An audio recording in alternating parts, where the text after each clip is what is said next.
I শোনো, চ্যানেলটি subscribe করে ঘন্টাটি বাজিয়ে দিও কেমন।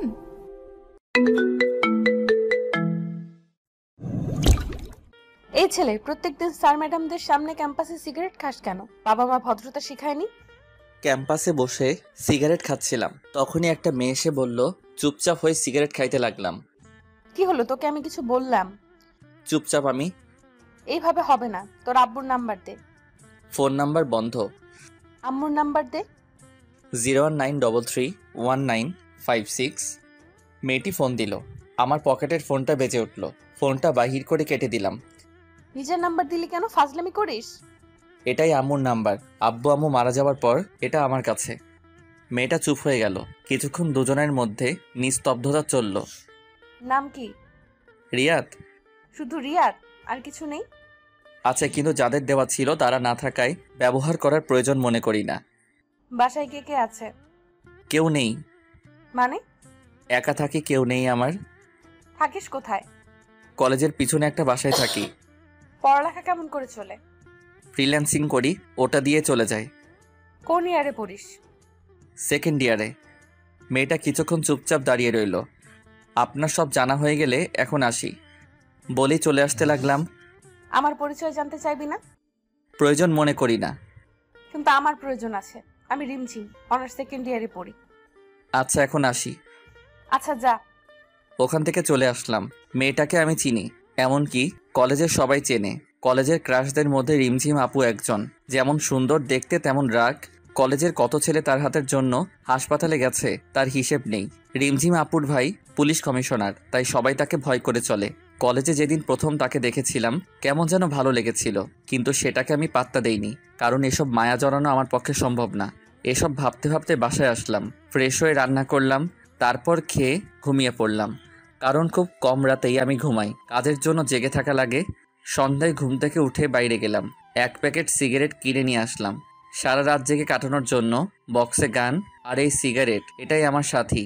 এরপর 2 দিন কলেজে গেলাম না। এমনিতেই আমি অতটা কলেজে যাই না। যেদিন বাসায় বোরিং লাগে সেদিন কলেজে যাই। আমার তেমন কোনো ফ্রেন্ড নেই, একা থাকতে ভালো লাগে। অনেকে আমাকে নিজের বন্ধু ভাবলেও আমি ভাবি না, কারণ আমার সময় মনে হয় আমি আমার নিজেরই না, অন্য কারো কেমন করে হব। 1 সপ্তাহ পর রাস্তা দিয়ে হাঁটছিলাম, হঠাৎ কারো ডাক শুনতে পেলাম। পিছনে তাকিয়ে দেখি রিমঝিম আপু। এই শোন। জি বলেন। কলেজে আসিস না কেন? ভালো লাগে না কলেজে, আর কিসের জন্যই বা যাব। কেন, বন্ধু বান্ধবদের সাথে আড্ডা দিতে যাবি? আমার একা থাকাটাই পছন্দ, তাই বন্ধু বান্ধব পাতাই না। খুব অদ্ভুত কথা বলিস তো দেখছি। এমনি। কাল কলেজে আসবি? দেখি। দেখি না, আসবি। আর তোর নাম্বার আছে, না আসলে ফোন দিয়ে আনবো, দরকার হলে বাসা থেকে টেনে আনবো। আচ্ছা যাব, কিন্তু কেন যাব সেটা বলেন। এমনিতেই আসবি। আমি কারণ ছাড়া কারো কথা মানতে পারবো না, ওটা আমার অভ্যাস না। আপনি যদি কোনো কারণে ডাকেন তাহলে আমি যাব, কিন্তু অহেতুক বিনা কারণে ডাকলে আমি যেতে পারবো না। আসবি না মানে তোকে আসতেই হবে। আচ্ছা আমি যাব। এই তো ভালো ছেলের মতো কথা। আচ্ছা আমি এখন আসি। কই যাবি? আমি নামিয়ে দিচ্ছি, আয়। ধন্যবাদ বলার জন্য, কিন্তু আমি হেঁটেই চলে যেতে পারবো। আচ্ছা যা ইচ্ছে কর, কিন্তু কাল যেন কলেজে তোকে দেখি। আমি যখন বলেছি নিশ্চয়ই যাব। মনে থাকে যেন। কথাটা বলেই রিমঝিম আপু চলে গেল। আমিও বাসায় চলে আসলাম। রাতে খেয়ে ঘুমিয়ে পড়লাম, কারণ আজ কোনো কাজ নেই। এমনিতেও আমি কাল কলেজে যেতাম, বাসায় ভালো লাগছিল না। সকালে ঘুম থেকে উঠে ফ্রেশ হয়ে ব্যাগটা ঘাড়ি নিয়ে বেরিয়ে পড়লাম। কলেজের সামনে একটা চায়ের দোকানও, ওখানে গিয়ে চায়ের অর্ডার দিয়ে সিগারেট খেতে লাগলাম। চা খেয়ে কলেজের ভিতরে গেলাম, একটা ক্লাস করে বের হয়ে আসলাম। বাইরে আসতেই রিমঝিম আপু সামনে এসে দাঁড়ালো। আপনি? আয়। রিমঝিম আপুর পিছন পিছন যেতে লাগলাম। কি জানি আবার নিজের ভাইকে ডাক দিল নাকি, যদি আবার জেলে দিয়ে দেয় কলেজের আইন ভঙ্গ করার জন্য। এই যে আপু, কই যান? রিমঝিম আপু আমার দিকে একবার তাকিয়ে আবার হাঁটতে লাগলো, তারপর মাঠের এক কোণায় গিয়ে বসলো। আমি গিয়ে পাশে দাঁড়িয়ে রইলাম। কি হলো, বস। আমি একটু দূরত্ব বজায় রেখে বসলাম। এত দূরে গিয়ে বসলি কেন? কাছে এসে বস। না ঠিক আছে। আমার ঠিক নেই, কাছে এসে বস। তারপর একটু কাছে গিয়ে বসলাম। সকালে খেয়েছিস? খেয়েছি। দেখলাম তো কলেজের সামনে দোকানে কি খেলি। আমার সকালে খাওয়া লাগে না, ওই দুটো জিনিস দিয়ে সকাল পার হয়ে যায়। তোর বাসায় রান্না করে কে? আমি করি। তুই রান্না করতে পারিস? হুম। যাক, ভালোই হলো। কেন বলুন তো? আমি তো রান্না করতে পারি না। তাতে ভালোর কি হলো? অত তোকে বুঝতে হবে না। তারপর দুজনে কিছুক্ষণ চুপচাপ রইলাম। আচ্ছা, তুই এমন এলোমেলো থাকিস কেন? এলোমেলো থাকাটাই ভালো লাগে। কার জন্য গুছিয়ে থাকবো? তোর কথার মধ্যে কোনো রসকস নেই। সকলের মন জোগানো কথা আমি বলতে পারি না, তাই হয়তো সবার আমার কথা ভালো লাগে না। আচ্ছা বাদ দে, চল। কোথায়? সকাল থেকে কিছু খাইনি, ক্ষুধা লাগছে, চল কিছু খেয়ে আসি। আপনি যান, আমি বাসায় যাব। আমি বাসায় নামিয়ে দিয়ে আসবো, এখন চল। না, আমার খিদে নেই। আর একটা কথা বললে তোর খবর আছে। তারপর রিমঝিম আপুর হাত ধরে টানতে টানতে ওর গাড়িতে নিয়ে গেল। গাড়ি চালিয়ে একটা বড় রেস্টুরেন্ট আসলো। দুজনে ভিতরে গেলাম। কি খাবি বল? আমি কিছু খাবো না। মেজাজ খারাপ করবি না বলে দিলাম। আমি কিছু না বলে চুপচাপ বসে রইলাম। রিমঝিম আপু নিজেই খাবারের অর্ডার দিল। কিছুক্ষণ পর খাবার চলে আসলো। আমি শুধু খাবার নাড়াচাড়া করতে লাগলাম, কারণ খাওয়ার কোনো ইচ্ছেই আমার নেই। সেটা হয়তো রিমঝিম আপুর চোখে পড়ছে। রিমঝিম আপু আমার দিকে রাগী লুক নিয়ে তাকালো। কি হলো, খাচ্ছিস না কেন? ইচ্ছে নেই। ইচ্ছে নেই কেন? জানি না। তারপর রিমঝিম আপু আমার কাছে এসে আমার মুখের সামনে খাবার ধরলো। নে, খেয়ে নে। করুণা করছেন? করুণার কি দেখলি? যা করছেন সবই তো করুণা। না হলে একদিনে চেনা জানাই আপনি আমাকে এখানে খাওয়াইতে নিয়ে আসতেন না। এটা করুণা ছাড়া কি? রিমঝিম আপু রাগ করে সব খাবারে পানি ঢেলে দিল। চল, খেতে হবে না তোকে। বিল দিয়ে আমার হাত ধরে টানতে টানতে বাইরে নিয়ে আসলো। বাসায় চলে যা। আমি কিছু না বলে ওখান থেকে হাঁটতে ধরলাম। কি মেরে বাবা, নিজেই ডাকলো আবার নিজেই তাড়িয়ে দিল। বড় লোক তো, তাই মনে হয় অন্যের জীবন নিয়ে চিন্তা করে না, শুধু নিজের মর্জিতে সবাইকে চালাতে চায়। কি জন্য যে কলেজে আসলাম মনে মনে ভাবলাম আমি। ভালো লাগছিল না, তাই আর বাসায় গেলাম না। 2টা সিগারেট কিনে নদীর পাড়ে গিয়ে বসলাম।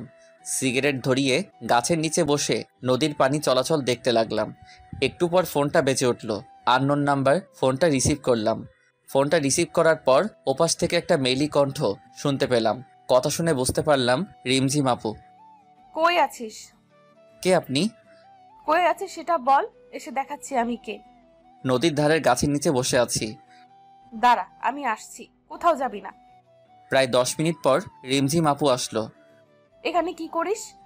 বসে আছি। কেন বলুন তো? তোর হাতে ওটা কি? কই, কিছুই তো নয়। সত্যি বল, হাতে কি? সিগারেট। আপু সিগারেটটা নিয়ে ফেলে দিল আমার হাত থেকে। আজকের পর থেকেও যেন আমার সামনে সিগারেট খাওয়া না দেখি। কিছু না বলে চুপ করে রইলাম, বসে রইলাম। বাসায় যাবি না? বাসায় গিয়ে কি করব? বাসায় গিয়ে নাচবি, আর কি করবি? আমার বাসায় যেতে ইচ্ছে করছে না। আপু আমার পাশে বসে পড়লো, তারপর বলল, সরি তখন তোকে রাগ দেখানোর জন্য। এসব কথা বাদ দেন তো, অভ্যাস আছে, আমি কিছু মনে করিনি। আসলে তুই তখন ওই কথাটা বলার পর মেজাজটা খুব খারাপ হয়ে গিয়েছিল। ভুল তো কিছু বলেছিলাম না। রিমঝিম আপু আমার দিকে তাকালো। কি বলবি আবার বল, কিন্তু এই কথাটা যেন তোর মুখে আর কোনোদিনও না শুনি, বুঝলি? বুঝলাম। আপনি বাসায় যাবেন না? যাব, কিন্তু এটা বল, তুই আমাকে আপনি করে বলিস কেন? তাহলে কি বলবো? তুমি করে বলবি। আপনি আমার সিনিয়র, আপনাকে আপনি বলে ডাকা আমার মনে হয় উচিত হবে। বলছি না আপনি বলবি না, কানে কথা যায় না তোর? রিমঝিম আপুর চিল্লানি শুনে বুকটা কেঁপে উঠল। খুব ভয় পেয়ে গিয়েছিলাম। আচ্ছা, ডাকবো না, আজ থেকে তুমি বলেই ডাকবো। মনে থাকে জানো। অনেকক্ষণ ধরে দুজনে চুপচাপ বসে রইলাম। নদীর ধারে হালকা বাতাস বইছে, খুব সুন্দর লাগছে। জানো রিমঝিম, আমার বাবা আমাকে ছোট থাকতে বিকেল করে প্রতিদিন এখানে ঘুরতে নিয়ে আসতেন আমাকে। মন খারাপ করিস না, দেখবি তোর সাথে এখন থেকে যা হবে সব ভালো হবে। হঠাৎ করে রিমঝিম আপু আমার কাঁধে মাথা রাখলো। ব্যাপারটা খুব অদ্ভুত লাগলো। আমি চুপ করে রইলাম। আজ থেকে কখনো নিজেকে একা মনে করবি না, এখন থেকে সব সময় আমাকে তোর পাশে পাবি, কথা দিলাম। আমি কিছু না বলে একটা মুচকি হাসলাম। আমার মুখের দিকে রিমঝিম আপু বলল, কি হলো, হাসছিস কেন? না, এমনি। চল এখন বাসায় যাব। চলো। রিমঝিম আপু আমাকে রাস্তার মোড়ে নামিয়ে দিয়ে চলে গেল। দোকান থেকে কিছু খাবার কিনে বাসায় গিয়ে ফ্রেশ হয়ে খেয়ে নিলাম। তারপর ল্যাপটপটা নিয়ে কাজ করতে লাগলাম। একটু পর ফোনটা বেজে উঠল। ফোনটা ধরলাম। কি করিস এখন? এই তো ল্যাপটপে বসে কাজ করি। খেয়েছিস কিছু? খেয়েছি। ও ভালো, আচ্ছা রাখছি, কাল কলেজে আসবি কিন্তু। ওকে, আসবো। ফোনটা রেখে দিলাম। আমি আবার কালকে কলেজে যাব। যে প্যারা নিলাম, উদয় সেই প্যারা আবার নিতে যাব। কাজ শেষ করে আর বাইরে বের হলাম না, বাসায় কাটিয়ে দিলাম। রাতে রান্না করে খেয়ে নিজের কাজ করতে লাগলাম। সকালে ফোনটা বেজে উঠল। ফোনের নাম্বার না দেখে কানের কাছে নিলাম। হ্যালো, কে বলছেন? কই রে তুই? বাসায় শুয়ে আছি। এখনো ঘুমাচ্ছিস? কয়টা বাজে খেয়াল আছে? কয়টা? 9টা বাজে। তাড়াতাড়ি কলেজে আয়। না, কলেজে যাব না, ভালো লাগছে না বলেই ফোনটা কেটে দিয়ে আবার ঘুমিয়ে পড়লাম। প্রায় 20 মিনিট পর কলিং বেলের শব্দ পেলাম। আমার বাসায় তো কেউ তেমন আসে না।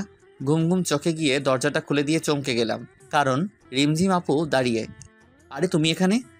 তোকে না বলেছিলাম কলেজে আসতে? ভালো লাগছিল না, তাই যেতে চাচ্ছিলাম না। তুমি আমার বাসা চিনলে কিভাবে? কাল তোকে নামিয়ে দিয়েছিলাম যেখানে, ওই রাস্তা দিয়ে আসলাম। তারপর একটা লোককে জিজ্ঞেস করায় বলে দিল।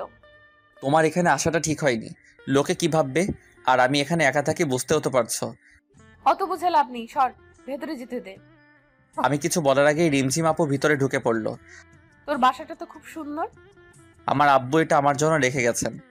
ও ভালো, তাড়াতাড়ি রেডি হয়ে নে, একসাথে খাওয়া দাওয়া করব। খাবার নিয়ে আসছি। আমি কিছু না বলে ফ্রেশ হতে চলে গেলাম, কারণ যত তাড়াতাড়ি সম্ভব তাকে এই বাসা থেকে বিদায় করতে হবে। আমার তো কিছু না, কিন্তু মানুষ তার নামে খারাপ কথা বলতে পারে। রেডি হয়ে এসে দেখি রিমঝিম আপু খাবার নিয়ে বসে আছে। দুজনে বসে খেয়ে নিলাম। আপু শুধু বকবক করেই যাচ্ছে, আর আমি ভাবতেছি কখন সেখান থেকে যাবে। তাড়াতাড়ি খাওয়া শেষ করলাম। এখন চল তো আমার সাথে। কোথায় যাব? কাজী অফিস, আজ তোকে বিয়ে করব। কি বলছো এসব? তোমার মাথা ঠিক আছে? আমাকে বিয়ে করবি না কেন? আমি কি দেখতে খারাপ? না, সেটা না, কিন্তু তোমার সাথে আমার যায় না। তাই নাকি? কিন্তু আমি যে তোকে বিয়ে করব।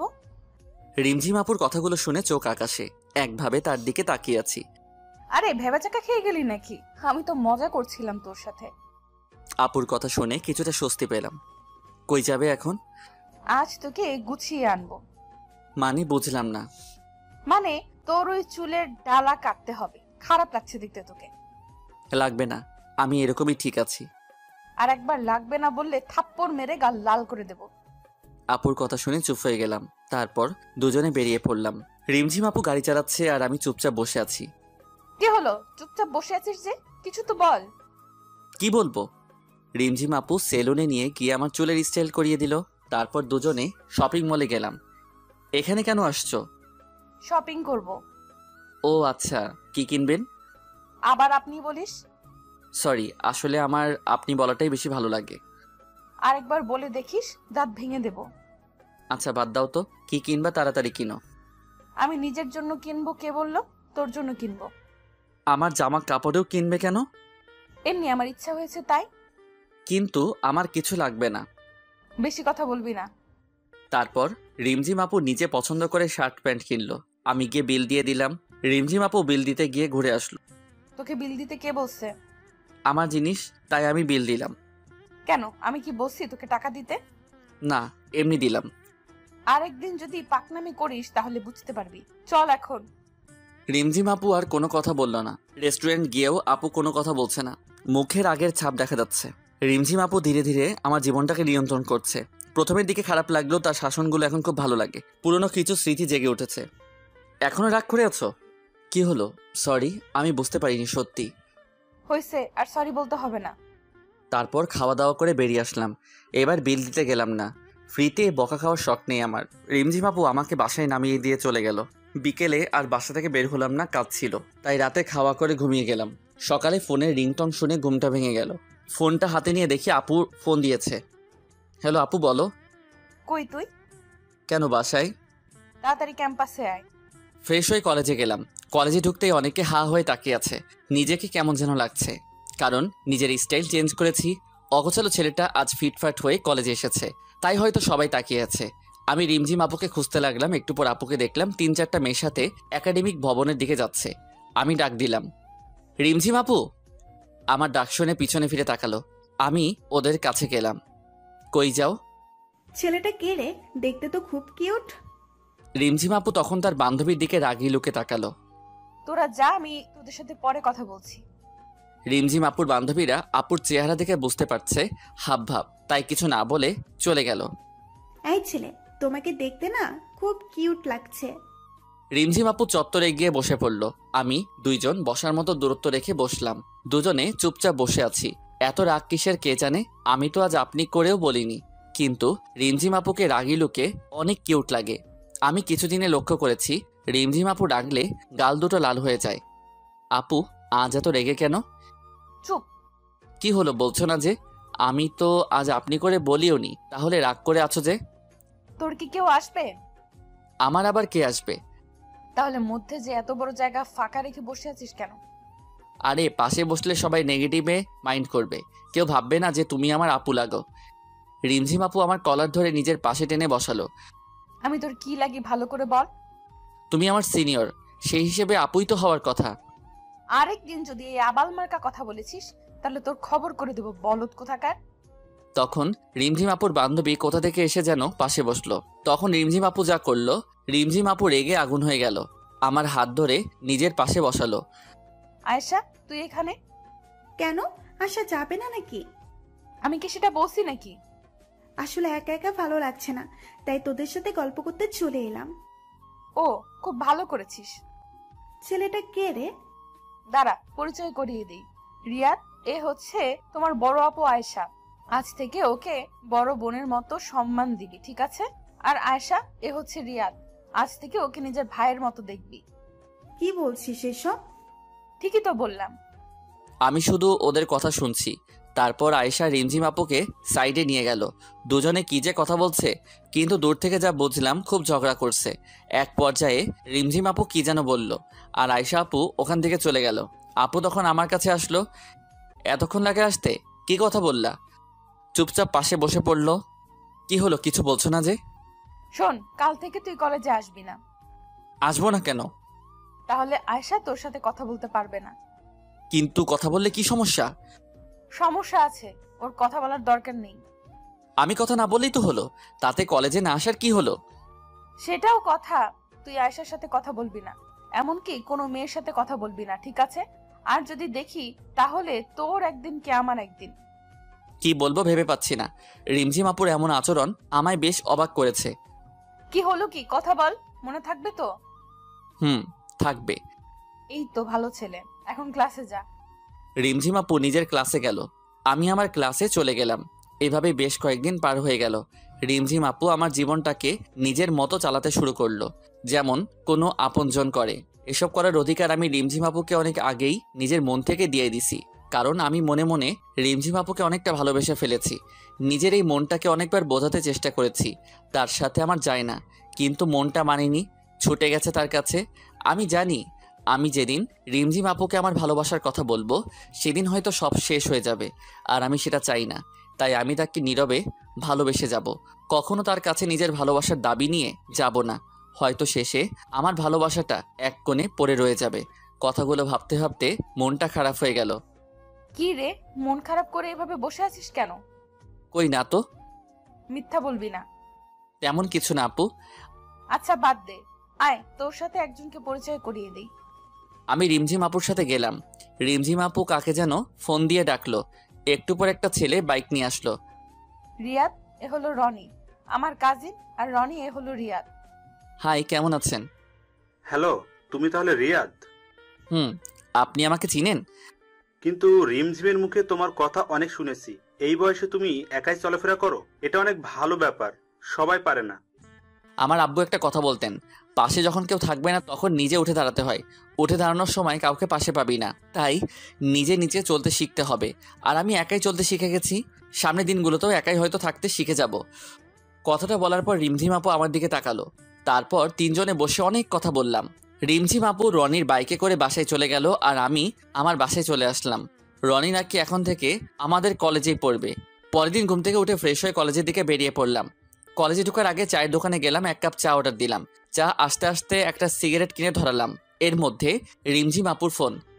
হ্যালো। কই তুই? এই তো যাচ্ছি। তাড়াতাড়ি আয়। চা আর সিগারেট খেয়ে কলেজে গেলাম। রিমঝিম আপু মাঠের এক কোণে বসে আছে। আমি রিমঝিম আপুর থেকে একটু দূরে গিয়ে বসলাম। রিমঝিম আপু আমার কাছে চেপে আসলো। আমি চুপচাপ আছি। তোকে কতবার বলেছি সিগারেট খাস না? তুমি হয়তো একদিন চলে যাবে, কিন্তু এইটাই হয়তো আমার পাশে থেকে যাবে।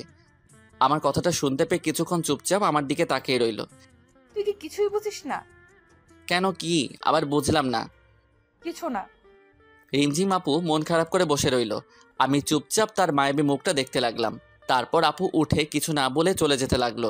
আমি পিছন থেকে ডাক দিলাম কিন্তু শুনলো না, নিজের গাড়িতে গিয়ে বসলো। আমি গাড়ির সাইডে দাঁড়িয়ে রইলাম। কিছুক্ষণ পরে গাড়ির গ্লাস খুললো, চোখ দুটো লাল হয়ে আছে। উঠ, বাসায় নামিয়ে দেই। আমি উঠে বসলাম। রিমঝিম আপু আমাকে নামিয়ে দিয়ে চলে গেল। অন্যদিন আসার সময় হাজারটা কথা বলবে, কিন্তু আজ একটাও কথা বলল না। এরপর কাজের চাপে এক সপ্তাহ কলেজে যাওয়া হলো না। এক সপ্তাহ পর কলেজে গিয়ে দেখলাম রিমঝিম আপু আর রনি বসে আছে। দুজনে বসে আছে আর হেসে হেসে কথা বলছে। আজ রিমঝিম আপু কলেজে আসলো, তবুও একবার ফোন দিল না। খুব অবাক হলাম। এই কয়েকদিন অনেকবার দেখা করতে বলেছে, কিন্তু এই এক সপ্তাহে প্রায় সারাদিন ল্যাপটপ নিয়ে বসে থাকতে হয়েছে। অনেক বড় একটা ক্লায়েন্ট পাওয়ায় কাজ অনেক বেশি ছিল। আমি ভাবলাম হয়তো ভাবছে আমি কলেজে আসবো না, তবুও একটা ফোন তো দিতে পারতো। আমি ওদের না দেখার ভান করে ক্লাসে যেতে লাগলাম। তখন পিছন থেকে রিমঝিম আপু ডাক দিল। আমি ওদের কাছে গেলাম। কেমন আছিস? ভালো আপু, তুমি? ভালো, বস এখানে। ওদের থেকে একটু দূরত্ব বজায় রেখে বসলাম। ওরা দুজনে কথা বলছে, আমি চুপচাপ ফোন টিপতেছি। এর মাঝে রিমঝিম আপু আমার সাথে একটা কথা বলেনি। ব্যাপারটা খুব খারাপ লাগলো। অন্যদিন কলেজে না আসলে ডেকে এনে ঘন্টার পর ঘন্টা কথা বলতো, আর আজ পাশে বসে আছি তাও মুখ ফুটে একটা কথা বলছে না। এক সপ্তাহে এতটা বদল! তোমরা একটু কথা বলো, আমি স্যারের সাথে কথা বলে আসি। রিমঝিম আপু উঠে চলে গেল। জানো রিয়াদ, রিমঝিমের মতো মেয়ে পাওয়া ভাগ্যের ব্যাপার। মানে বুঝলাম না। তুমি জানো না, রিমঝিম আর আমার বিয়ে ঠিক হয়ে আছে। আমাদের পরীক্ষা শেষ হলে বিয়ে দেওয়া হবে। রনির কথাটা শুনে বুকের ভেতরটা কেমন যেন করতে লাগলো। চোখ মুখ অন্ধকার হয়ে গেল। জানতাম এমন কিছু হবে, কিন্তু এত তাড়াতাড়ি হবে তা বুঝতে পারিনি। খুব খারাপ লাগছিল। কি করব বুঝতে পারছি না। এক নিমিষে মনে হয় সব শেষ হয়ে গেল। মনে হয় রনির কথাগুলো কোনো স্বপ্ন। কি হলো রিয়াদ, তুমি ঠিক আছো তো? এমন অস্থির লাগছে কেন তোমাকে? কই, আমি তো ঠিক আছি। না, মনে হচ্ছে খুব অস্থির হয়ে আছো। আসলে বাসায় যেতে হবে তাড়াতাড়ি, তাই একটু তাড়াহুড়োয় আছি। ও আচ্ছা। আচ্ছা আমি চলে যাই। রিমঝিম আপু আসলে বলে দিয়েন আমি চলে গেছি। এখনই চলে যাবে? রিমঝিম আসুক। না, একটা বড় ক্লায়েন্ট নক দেওয়ার কথা আছে, আমাকে যেতেই হবে। আচ্ছা, তাহলে যাও। আমি ওখান থেকে বাসায় চলে আসলাম। বাসায় এসে আব্বু আম্মুর ছবিটা হাতে নিয়ে বসে পড়লাম। খুব মিস করছি তাদেরকে। আজ কেন তোমরা আমাকে এত তাড়াতাড়ি ছেড়ে চলে গেলে? আমার মতো অবাকা হয়তো খুব কমই আছে। ভালোবাসার মানুষগুলো সব একে একে ছেড়ে চলে যায়। প্রথমে তোমরা চলে গেলে, এখন রিমঝিম আপু। আম্মু জানো, আমি না রিমঝিম আপুকে খুব ভালোবাসি। রিমঝিম আপুর সাথে থাকলে তোমার কথা খুব মনে পড়ে। রিমঝিম আপু একদম তোমার মতো শাসন করে। তুমি যেমন আমাকে খাইয়ে দিতে, রিমঝিম আপুও আমাকে মাঝে মাঝে খাইয়ে দিত। কোনো ভুল করলে বকা দিত। তুমি যেমন আমাকে একা করে ছেড়ে গেলে, সেও চলে যাবে একদিন। কিন্তু আম্মু জানো কি, আমি না ওকে ভুলতে পারবো না। তোমাদের যেমন আমি কোনোদিন ভুলতে পারবো না, তেমনি তাকেও আমি কোনোদিন ভুলতে পারবো না। আমি কি করব তোমরাই বলো। খুব কষ্ট হচ্ছে আমার। বুকের ভেতরটা পুড়ে ছারখার হয়ে যাচ্ছে। শুধু তার কথাই মনে পড়ছে। আম্মু আব্বুর ছবি জড়িয়ে ধরে কান্না করতে করতে ঘুমিয়ে পড়লাম। মাঝরাতে ঘুম ভাঙলো। ঘুম ভাঙার পরে মনে হলো ঘটে যাওয়া ঘটনাগুলো স্বপ্ন ছিল, কিন্তু পরে বুঝতে পারলাম কিছুই মিথ্যে না। শুধু আজ আমার ভালোবাসাটা মিথ্যে হয়ে গেল, চাপা পড়ে গেল কষ্টের মাঝে। ঘুম থেকে উঠে যখন বুঝতে পারলাম যে প্রিয় মানুষটা আর আপনার জীবনের অংশ হবে না, তখন যন্ত্রণার সীমানা থাকে না। তখন ইচ্ছে করে হয়তো আর ঘুম হয় না। সিগারেটের প্যাকেটটা নিয়ে জানালার পাশে গিয়ে বসলাম। আজ চাঁদের আলোটাও কেমন যেন ফ্যাকাশে মনে হচ্ছে। যে করেই হোক এই কষ্ট থেকে আমাকে সামলে উঠতে হবে। জীবনে অনেক কষ্ট পেয়েছি, আর কষ্ট নিতে পারতো না। সিগারেট ধরিয়ে বসে রইলাম। একসময় লক্ষ্য করলাম সিগারেটের ফিল্টারটা ভিজে গেছে।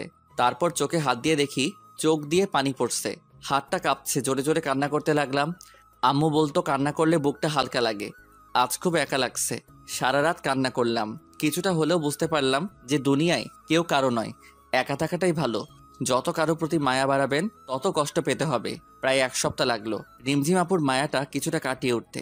তারপরেও তার সামনে গেলে নিজেকে আটকে রাখতে পারবো কিনা জানি না।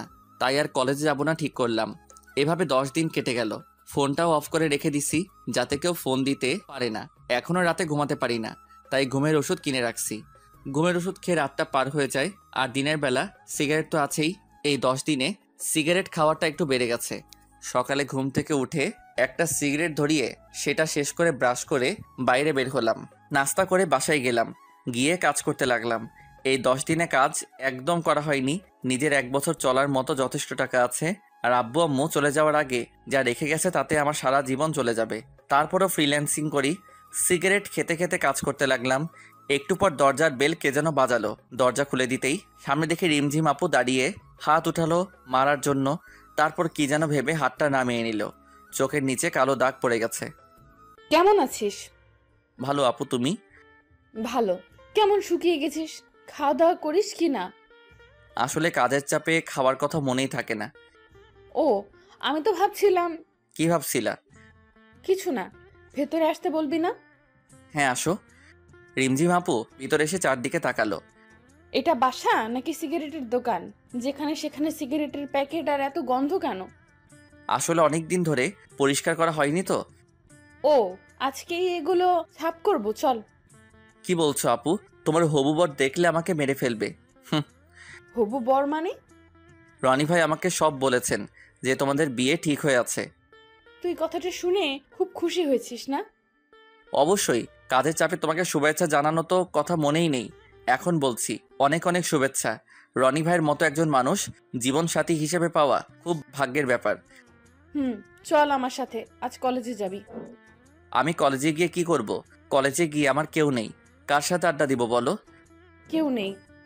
আমার জানা মতে তো কেউ নেই। তুমি যাও, রনি ভাই হয়তো তোমার জন্য অপেক্ষা করে আছে কলেজে। দেরি করে গেলে হয়তো অভিমান করতে পারে। আমার কথাটা শুনে রিমঝিম আপুর মুখটা শুকিয়ে গেল। কিছু না বলেই চলে গেল। আমি একটা সিগারেট ধরিয়ে ওখানে বসে পড়লাম। মাথাটা খুব ব্যথা করতেছে। সন্ধ্যার দিকে ব্রিজে গিয়ে বসলাম। ব্রিজের রেলিংয়ে বসে আছি, তখন সামনের দিক থেকে কেউ একজন ডাক দিল। গাড়ি চলাচল করায় ভালোভাবে দেখতে পারছিলাম না। গাড়িগুলো সরে যাওয়ার পর দেখলাম একটা মেয়ে আমার দিকে আসছে। কেমন আছো? ভালো, কিন্তু আপনাকে চিনলাম না। কিন্তু আমি তোমাকে চিনি। কেমন করে? তুমি আমার ক্লাসমেট, তোমাকে চিনবো না? ও, কিন্তু আমি আপনাকে চিনলাম না। আমি দিশা। ও, কলেজে আসো না কেন আর? ভালো লাগে না। কাল থেকে আসবে, মনে থাকে যেন। দেখি। দেখি না, আসতেই হবে। তোমার নাম্বারটা দাও। কেন? দিতে বলছি, দাও। ফোন বের করার সাথে সাথে রিমঝিম আপুর ফোন। হ্যালো। কই তুই? ব্রিজের উপর বসে আছি। কেন? দরকার আছে, ওইখানেই থাক, আমি আসছি। বলেই রিমঝিম আপু ফোনটা কেটে দিল। তারপর দিশাকে নাম্বার দিয়ে ওর সাথে কথা বলছিলাম। কথা বলার ইচ্ছে করছিল না, কিন্তু মুখের উপর কেমন করে চলে যেতে বলি। নিজে থেকে কথা বলতে এসেছে, চলে যেতে বললে ওর সম্মানে লাগবে, কিন্তু কথা বলতে খুব বিরক্ত লাগছিল। হঠাৎ রিমঝিম আপুর গাড়ি এসে দাঁড়ালো। রিমঝিম আপু বাইরে বেরিয়ে আসলো। আমাকে দেখে মুখের ভাব বদলে গেল, আমার কাছে আসলো। চল, দরকার আছে। দাঁড়াও একটু। আমি দিশার সাথে আরেকটা কথা বলার আগে রিমঝিম আপু আমাকে টেনে গাড়ির ভিতর বসালো আর গাড়ি চালাতে লাগলো। তোকে না বলেছি কোনো মেয়ের সাথে কথা বলবি না? আমি বলিনি, আর ওর নিজে থেকেই কথা বলতে এসেছিল। তারপরেও তুই কথা বলবি না? রিমঝিম আপুর কাছে আসলে কেমন যেন দুর্বলতা কাজ করে। কোথায় যাচ্ছি আমরা? মার্কেটে যাব। কেন? কাল আমার জন্মদিন, তাই ড্রেস কিনবো, আর তুই সেটা পছন্দ করে দিবি। আমি পছন্দ করে দিব কেন? তোমার হবু বর পছন্দ করে দিবে। খোটা মারা কথা গেল না তোর? খোটা মারার কথা আবার কখন বললাম? যেটা সত্যি সেটাই বললাম। রিমঝিম আপু আর কোনো কথা বলল না। মার্কেটে গিয়ে রিমঝিম আপু ড্রেস দেখতে লাগলো। একটা নীল কালারের ড্রেস দেখে খুব পছন্দ হলো। রিমঝিম আপু হয়তো সেটা লক্ষ্য করলো, তাই ড্রেসটা কিনলো। রিমঝিম আপু বিল দিতে দিতে আমি এক জোড়া পায়েল আর এক জোড়া ঝুমকো কিনলাম। তারপর সেগুলো চুপ করে রিমঝিম আপুর ব্যাগে রেখে দিলাম। রিমঝিম আপু আমাকে বাসার সামনে নামিয়ে দিল। আমি বাসার ভিতরে ঢুকতে যাব, তখনই আবার ডাক দিল। আমি রিমঝিম আপুর কাছে গেলাম। শোন, কাল আমি কলেজে যাব না, কিন্তু সন্ধ্যায় তোকে নিতে রনি আসবে। তখন ওর সাথে আমার বাসায় চলে আসবি। আর তুই না আসলে কাল সত্যি তোর কপালে মাইর পড়বে। কথাটা বলার পরেই রিমঝিম আপু চলে গেল। পরের দিন সকালে ঘুম থেকে উঠে কলেজে গেলাম না। গিফট তো রিমঝিম আপুকে দিয়েই রেখেছি, তাই যাওয়ার কোনো প্রয়োজন হয় না। আর আমি ওর কাছে গিয়ে মায়া বাড়াতে চাই না। যতটা সম্ভব দূরে থাকতে হবে। আমি জানি রিমঝিম আপু গাড়ি পাঠাবে আমাকে, কিন্তু আমি যাব না। তাই সন্ধ্যা লাগতে বাইরের থেকে গেট লাগিয়ে দিয়ে পিছনের একটা ছোট দরজা আছে, ওটাতেই বাসায় ঢুকলাম। রাতে যে কেউ আসলে বুঝতে না পারে আমি বাসায় আছি। সকাল 10টার দিকে বাড়ির সামনে গাড়ির আওয়াজ পেলাম। আমার ঘরের লাইট সব সময় বন্ধই থাকে। অন্ধকার কেন জানি খুব ভালো লাগে, তার কারণ আজও জানি না। অন্ধকারে আলাদা একটা অনুভূতি আছে। জানালা দিয়ে দেখলাম রনি গাড়ি থেকে নামলো, তারপর বাসার দিকে তাকালো, তালা ঝুলানো দেখে গাড়ি নিয়ে চলে গেল। ফোনটাও অফ করে রেখেছি যাতে কেউ ফোন দিতে না পারে। বিছানায় গিয়ে কানে হেডফোন লাগিয়ে দিয়ে গান শুনতে লাগলাম। রিমঝিম আপু মনে হয় রনির সাথে জন্মদিনে খুব মজা করছে, করবেই না কেন? কয়েক মাস পর তাদের বিয়ে। কেন যে আমি রিমঝিম আপুকে ভালোবাসতে গেলাম? খুব ঘুম পাচ্ছিল, তখনই আবার গাড়ির আওয়াজ পেলাম। জানালার কাছে গিয়ে দেখি রিমঝিম আপু গাড়ি থেকে বের হয়ে আসলো। রাস্তার ল্যাম্পপোস্টের আলোতে রিমঝিম আপুকে স্পষ্ট দেখা যাচ্ছে। নীল ড্রেসে একদম পরীর মতো লাগছিল, কিন্তু এই পরী তো ধরাছোঁয়ার বাইরে। রিমঝিম আপু ফোন হাতে নিয়ে ফোন দিতে লাগলো, হয়তোবা আমাকে ফোন দিচ্ছিল। কিছুক্ষণ পর ফোনটা রাস্তায় জোরে ছুঁড়ে মারলো, তারপর গাড়ি করে চলে গেল। আমি গিয়ে শুয়ে পড়লাম। পরের দিন কলেজে গেলাম। কেন জানি আজ কলেজে যাওয়ার খুব ইচ্ছে করলো। কলেজে ঢুকতেই দিশার সাথে দেখা। কেমন আছো? ভালো, তুমি? ভালো। কাল কলেজে আসতে বললাম আর আজ আসছো? আসলে কাল একটু কাজ ছিল, তাই আসতে পারিনি। ও, তা ফোনটা অফ কেন? চার্জ ছিল না, আর চার্জে দেওয়ার কথা মনে ছিল না। দিশার সাথে কথা বলতে বলতে রিমঝিম আপুর গাড়ি চলে আসলো। আমি দিশার সাথে কথা বলে মাঠের এক কোনায় গিয়ে ফোন টিপতে লাগলাম। হঠাৎ কারো ছায়া আমার উপর পড়লো, তাকিয়ে দেখলাম রিমঝিম আপু। আমি উঠে দাঁড়ালাম। আপু, তুমি কখন আসলে? কাল কই ছিলি? ল্যাপটপটা সার্ভিসিং করতে গিয়েছিলাম, আসতে আসতে দেরি হয়ে যায়। মিথ্যা কথা বলবি না। তুই কি মনে করিস আমি তোকে জানালার কাছে দেখিনি? চুপ। তুই আমার সাথে এমনটা করলি? কত আশা নিয়ে বসেছিলাম আমি তোর জন্য। আজ থেকে তুই আমার সাথে কথা বলবি না। সেটাই হয়তো ঠিক হবে। আপনার সাথে কথা বললে হয়তো আপনার হবু বর খারাপ মনে করতে পারে, আর আপনাদের সম্পর্কের মধ্যে তিক্ততা আসতে পারে। তাই আমার মতো একটা বখাটে খারাপ ছেলের সাথে না মেশাই ভালো। রিমঝিম আপু কিছু বলছে না। রিমঝিম আপুর চোখের দিকে তাকিয়ে দেখলাম চোখ দিয়ে পানি বয়ে পড়ছে। কারণটা এখনো অজানা। রিমঝিম আপু আর কিছু না বলে চলে গেল। আমি আর ওখানে না থেকে বাসায় চলে আসলাম। আবার আগের মতো হয়ে গেলাম। সেই কলেজে গিয়ে আগের মতো সিগারেট খাওয়া, কারো পরোয়া না করা, একা চলা, কোনো মায়ায় না জড়ানো। 3 দিন পর মাঠের কোনায় বসে নোট করছিলাম, সাথে একটা সিগারেট খাচ্ছিলাম। তখন দেখলাম রিমঝিম আপুর গাড়ি এসে মাঠের মাঝখানে দাঁড়ালো। রিমঝিম আপু গাড়ি থেকে বেরিয়ে আসলো। হয়তো আমাকে দেখতে পারিনি। আমি নিজের মতো নোট করতে লাগলাম। কিছুক্ষণ পর সামনের দিকে তাকিয়ে দেখি রিমঝিম আপু আমার দিকে তাকিয়ে আছে। চোখ মুখ শুকিয়ে গেছে, চোখের নিচে কালো দাগ। রিমঝিম আপুকে দেখে একবার সিগারেটটা ফেলে দিতে চাইলাম, কিন্তু কি যে মনে হলো ফেলে না দিয়ে মাথাটা নিচু করে নোট করতে লাগলাম। রিমঝিম আপু সেখান থেকে চলে গেল। আমি একটু পর বাসায় চলে আসলাম। এরপর প্রতিদিন কলেজে গেলাম রিমঝিম আপুকে একটু আড়াল থেকে দেখার জন্য। প্রতিদিন নিজের মনকে বলি কাল আর যাব না, কিন্তু পরের দিন ঠিকই কলেজে চলে যাই। রিমঝিম আপু কলেজে আসে, চুপচাপ মনমরা হয়ে বসে থাকে। রনিকে দেখি তার সাথে বসে থাকতে। প্রতিদিন কলেজে গেলে দিশা মেয়েটা কথা বলতে আসবে। রিমঝিম আপু মাঝে মাঝে আমার সাথে ওকে কথা বলতে দেখে তাকিয়ে থাকে। হয়তো মেয়েটাকে আমার সাথে কথা বলতে নিষেধ করতে চাই। আমি খারাপ হয়তো, সেই জন্য আমিও যতটা সম্ভব দিশার থেকে দূরে থাকি। এভাবে 20 দিন কেটে গেল। আজ 5 দিন হলো আর কলেজে যাই না। আজ কলেজে যেতে কেন জানি খুব মন চাইলো। ব্যাগটা নিয়ে কলেজে গেলাম। কলেজে গিয়ে চোখ দুটো কাকে জানি খুঁজছিল, কিন্তু তাকে খুঁজে পাচ্ছিল না। কলেজের চত্বরে বসেছিলাম। একটু পর একটা পুলিশের গাড়ি এসে দাঁড়ালো। গাড়ি থেকে একজন পুলিশ অফিসার নেমে এসে চারদিকে দেখতে লাগলো। তারপর আমাকে দেখে আমার দিকে আসতে লাগলো।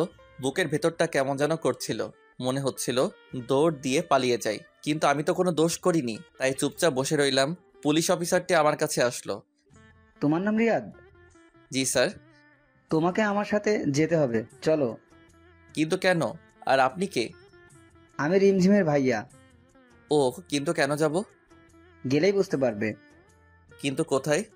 আমাদের বাসায়। আচ্ছা চলুন। রিমঝিম আপুকে দেখার খুব ইচ্ছে করছিল, আর মনে মনে খুব ভয় হচ্ছিল। রিমঝিম আপু কি এমন করলো যে রিমঝিম আপুর ভাই আমাকে তাদের বাসায় নিয়ে যাচ্ছে? কিছুক্ষণ পর রিমঝিম আপুদের বাসায় গিয়ে পৌঁছালাম। বাসার ভিতরে গেলাম। রিমঝিম আপুর ভাইয়া আমাকে বসতে বলে কোথায় যেন গেলেন। আমি সোফায় বসে রইলাম। কিছুক্ষণ পর 2 জন মহিলা আসলেন। একটু পর রিমঝিম আপুর ভাইয়া আর একজন লোক উপর থেকে নেমে আসলেন। হয়তো মহিলাদের মধ্যে একজন রিমঝিম আপুর মা আর আরেকজন ভাবি, আর রিমঝিম আপুর ভাইয়ের সাথে লোকটি হয়তো তার বাবা। সবাই আমার সামনে বসলেন। আমি ভয় কুকড়ে মুকড়ে যাচ্ছিলাম। তাহলে তুমি রিয়াদ? জি, কিন্তু আপনারা আমাকে চিনেন কেমন করে? রিমঝিম বলেছে, এমনকি তোমার ব্যাপারে সব জানি আমরা। তুমি কি জানো যেদিন তুমি রিমঝিমের বার্থডেতে আসোনি সেদিন ও বাসার সব জিনিসপত্র ভেঙে ফেলে। এত রাগ? তোমার কথা ও প্রতিদিন আমাদের কাছে এসে বলতো।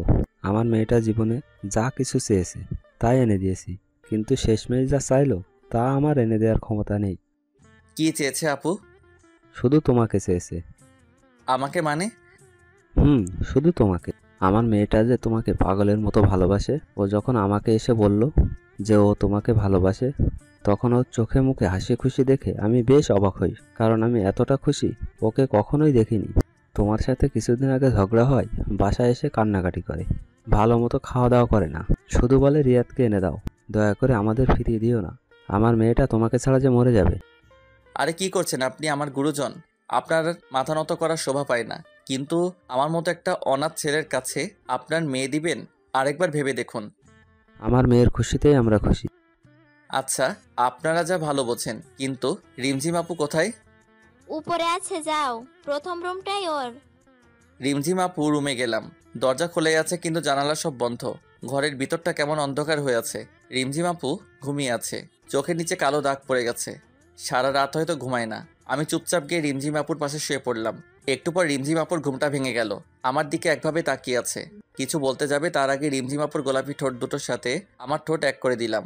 রিমঝিম আপু ছটফট করতে লাগলো, কিন্তু আমি ছাড়বার পাত্র নই। কিছুক্ষণ পর রিমঝিম আপু চুপচাপ হয়ে গেল, তখন রিমঝিম আপুকে ছেড়ে দিলাম।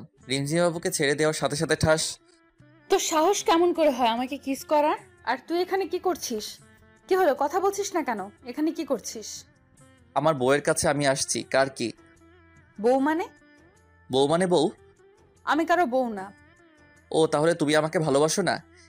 না, আমি রনিকে ভালোবাসি। কি মেয়ে রে বাবা, এত রাগ আর অভিমান! ও আচ্ছা ঠিক আছে, আমি তো ভাবছিলাম তুমি আমাকে ভালোবাসো, কিন্তু তুমি যখন আমাকে ভালোবাসো না তাহলে কি আর করার। আমি দিশার যাই, মেয়েটা কি ভালো রাগ করে না? প্রতিদিন একটা করে কিস দেয়। কি বললি? দিশা তোকে কিস দেয়? এত বড় সাহস ওর? তুমি রাগ করছো কেন? তুমি তো আমাকে ভালোবাসো না। রিমঝিম আপু আমার চোখের দিকে তাকিয়ে আছে, কিছু বলছে না, তারপর উল্টো দিক হয়ে শুয়ে পড়লো। আমি পিছন থেকে জড়িয়ে ধরলাম। রিমঝিম আপু নিজেকে ছাড়াবার চেষ্টা করছে কিন্তু পারছে না। এত রাগ কোথা থেকে আসে তোমার? আমি জানি তুমিও আমাকে ভালোবাসো, তোমার আব্বু আর ভাইয়া আমাকে সব বলেছে, বুঝলা? ঢং করে লাভ নাই। রিমঝিম আপুকে ছেড়ে দিলাম। কি হলো, কথা বলবা না? ঠিক আছে, আমি চলে যাচ্ছি। রিমঝিম আপু আমার দিকে ঘুরে আমাকে জড়িয়ে ধরলো। খুব ভালোবাসি তোকে, নিজের থেকেও বেশি। কেন বুঝিস না তুই? তুমি তো আমাকে বলছিলা তোমার আর রনির বিয়ে ঠিক হয়ে গেছে। সেটা তো তোর মুখ থেকে শোনার জন্য যে তুই আমাকে ভালোবাসিস।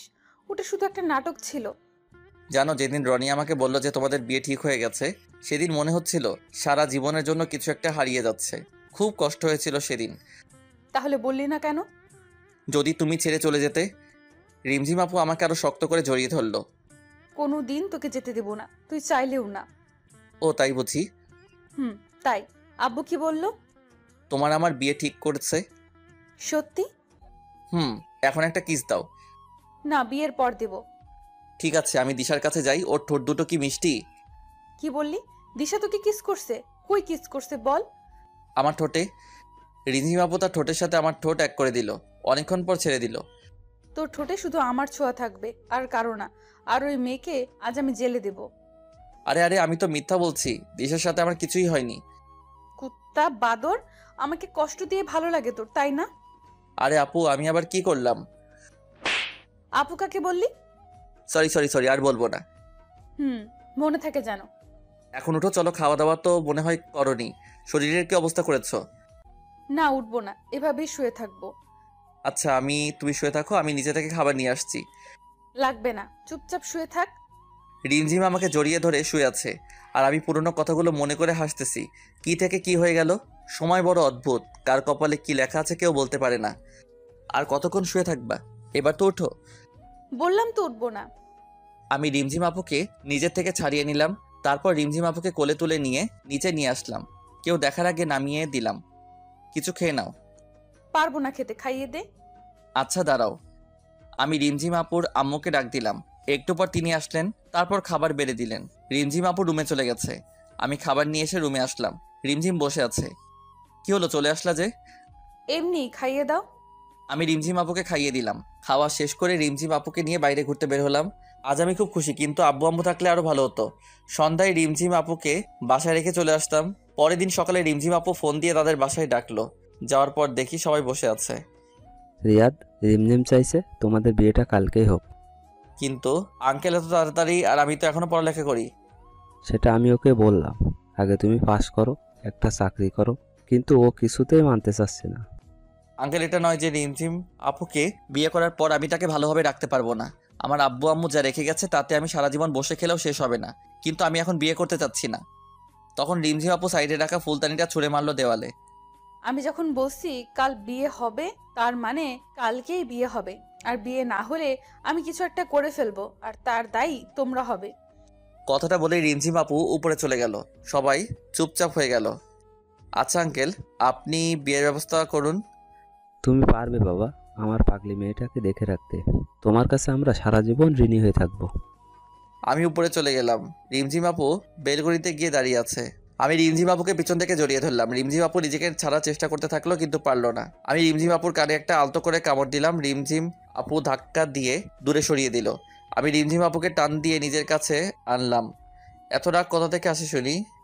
কথা বলবি না, সরে যা। কেন, আবার কি করলাম? তখন বিয়ে করতে রাজি হচ্ছিলিস না কেন? এত তাড়াতাড়ি বিয়ে করে কি হবে? লাগবে না তোকে, দূরে যা তুই। পরে তো বললাম বিয়ের আয়োজন করতে।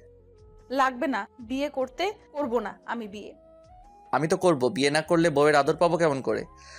হয়েছে, আর ঢং দেখাবি না, সব জানা আছে। আমি ঢং করি? আর নিজে যে কথায় কথায় রাগ করে তার বেলা কিছু না। আমি রাগ করি? তা নয় তো কি। মেরে দাঁত ভেঙে দেব। আগে দোষটা করে নিই, তারপর মাইর খাবো। মানে? দাঁড়াও, বোঝাই দিচ্ছি।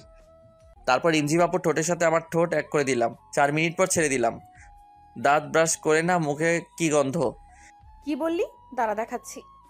রিমঝিম আপু আমাকে মারতে আসলো। আমি রিমঝিম আপুকে মুটকি বুড়ি এসব বলে রাগাতে লাগলাম। আর রিমঝিম আপু আমাকে মারার জন্য পিছনে দৌড়াতে লাগলো।